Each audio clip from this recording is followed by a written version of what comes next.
성도 여러분 안녕하십니까? 오늘의 말씀은 마태복음 21장 1절에서 11절 말씀입니다. 오늘의 말씀은 예수님께서 나귀를 타고 예루살렘으로 들어오시는 내용의 말씀입니다. 많이 알려진 말씀인 만큼 머릿속에서 아마 이 장면이 그려지실 겁니다. 그림으로나 예수님에 관한 영화로서나 보셨던 이 장면이 아마 기억이 나실 겁니다. 예수님께서는 어린 나귀를 타시며 예루살렘으로 올라가고 계시고 많은 사람들이 자신들의 옷과 나뭇가지를 길에 펼치고 찬양을 하며 예수님을 맞이하고 있는 장면입니다. 물론 여기서 예수님을 반기는 사람들 중에 나중에 예수님을 십자가에 못 박고자 외치는 사람들도 많았을 것입니다. 그렇다 하더라도 이 사건을 통해서 구약의 선지자들의 예언들이 이루어지고 예수님께서는 예루살렘 성에 들어가시면서 많은 사람들이 예수님을 경배하는 모습을 볼 수 있게 됩니다. 오늘날에도 예수님께서는 경배를 받으시기에 합당하신 분이십니다.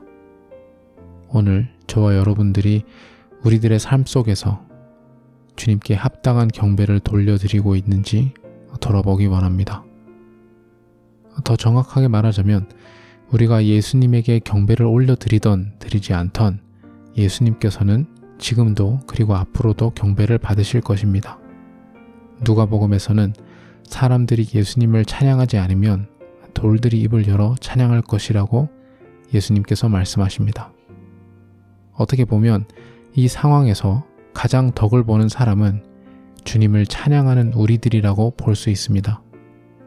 예수님께서 받으시는 영광에 작게나마 참여할 수 있는 은혜가 우리에게 허락된 것입니다. 이 당시 시대에는 옷이 많이 비싸다는 사실을 아마 알고 계실 것입니다. 특히 겉옷 같은 경우에는 몇 달 동안 돈을 모아야 살 수 있을 정도로 비싼 옷입니다. 그럼에도 불구하고 오늘 8절 말씀에 사람들이 자신들의 겉옷을 길에 펼치며까지 예수님을 환영하는 모습을 볼 수 있습니다.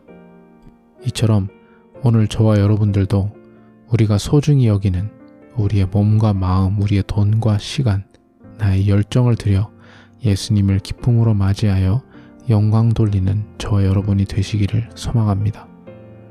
그렇다면 우리의 삶이 주님께 영광 돌려드리기 위해서는 전제 조건이 있습니다.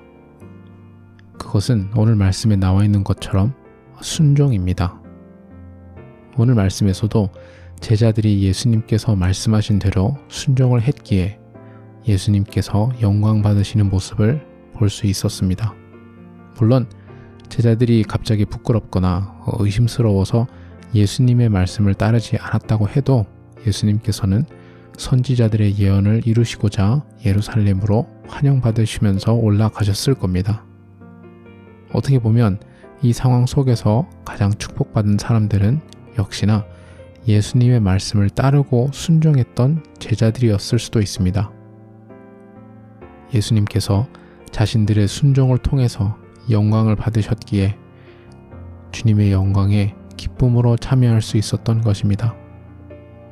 오늘 말씀에서는 예수님께서 제자들에게 매여있는 나귀 새끼를 풀어서 끌고 오라고 말씀하십니다. 저희들도 아마 이 말씀을 처음 들었을 때에 분명히 주인이 있는 나귀일 텐데 왜 예수님께서는 이런 지시를 하셨을까라고 의문이 들 수도 있습니다. 저는 어렸을 때 예수님께서 무언가를 훔치시면 안 되니까 아마 사전에 나귀 새끼를 구매해 두셨을 것이다 라고 생각하곤 했습니다. 나중에 그런 게 아니라는 것을 알게 되었지만 분명한 건 제자들에게는 이 상황이 여전히 이상했을 것입니다. 하지만 그럼에도 예수님의 말씀에 온전히 순종했습니다. 도둑으로 몰릴 수도 있는 것이고 최소한 이상한 사람 취급을 받을 수 있는 상황이었습니다. 조금 불안한 마음이 들었을 수도 있지만 결국 그들은 순종을 선택했습니다. 누가복음에서는 이 상황을 더 자세하게 설명하고 있습니다. 나귀의 주인이 나와서 왜 나귀를 가져가냐고 제자들에게 묻습니다. 그러자 제자들은 주님께서 필요하십니다 라고 대답했고 주인은 나귀를 보내줍니다. 예수님께서 말씀하신 대로 이루어진 것입니다. 이 주인 또한 어떻게 알았는지는 모르지만 주님께서 나귀가 필요하시다는 것을 알고 순종함으로 임했습니다. 제자들과 나귀 주인의 순종을 통해 그들은 예수님의 영광에 참여할 수 있었던 것입니다.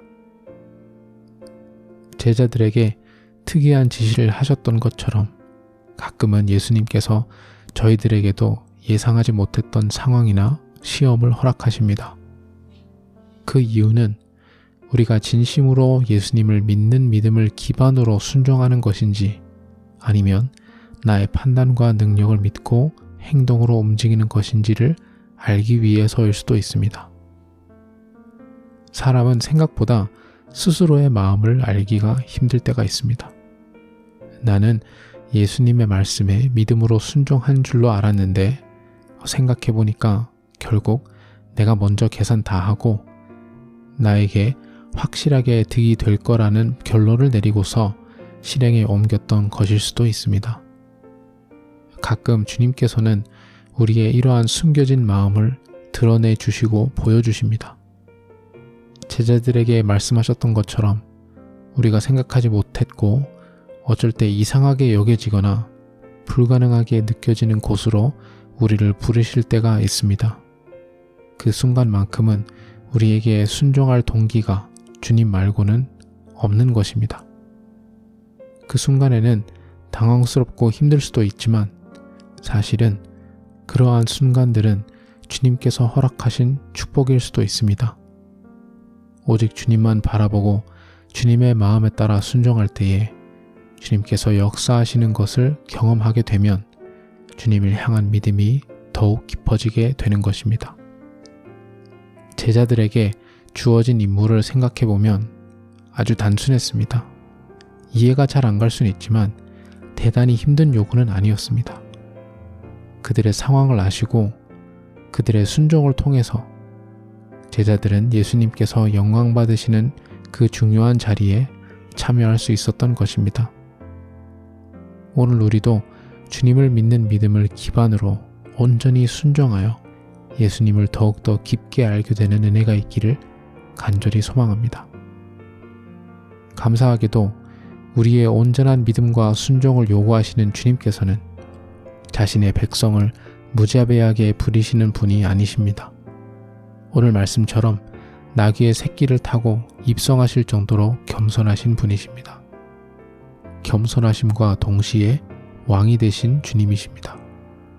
마가복음에서는 예수님께서 타신 나귀가 한 번도 사람이 타본 적 없는 나귀라고 설명해주고 있습니다. 당시에는 왕들은 말들을 타고 다녔는데 왕이 타는 말은 특별히 지정되어 있어서 왕만 탈 수 있었던 것입니다. 왕을 위해서 따로 구분되어진 말이었던 것이죠. 예수님도 마찬가지로 그 어느 누구도 타보지 않았던 동물을 예수님께서 타십니다. 하지만 그 동물이 하필이면 작은 나귀 새끼였던 것입니다. 이처럼 예수님께서는 명백하게 우리의 왕이십니다. 하지만 동시에 주님께서는 자신의 권위와 힘을 내세우시며 사람들을 강제로 무릎 꿇혀서 복종시키지 않으십니다. 온유함과 겸손함으로 우리를 대하시며 사랑으로 우리의 순종을 요구하십니다.